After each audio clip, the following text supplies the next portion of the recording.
Assalamualaikum warahmatullahi wabarakatuh. Kita berada di rumah Aunty Ella. Baru sampai. Thank you. Makan.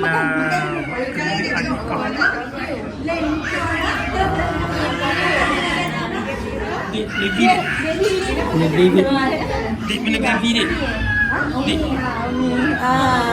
Ni baby juga tu. Ni baby kau ni. Ni adik ni. Ni adik. Tengok mak dia je. Apa pergi dulu dah ni? Apa pergi dulu dah ni?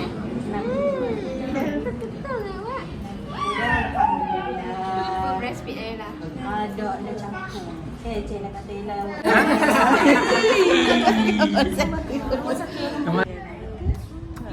Bapa tua sikit je lah. Baby Aunty Ella. Berapa bulan? Bulan kan? 2 bulan.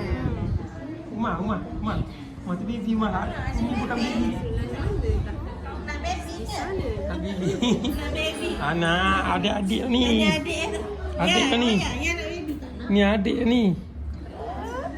Dia nak baby tapi Ayolah. Siapa dia?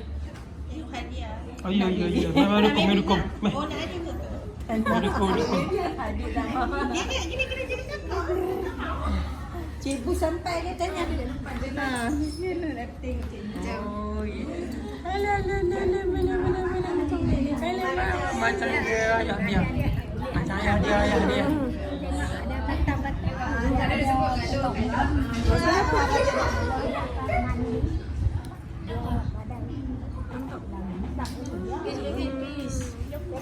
Peace yo.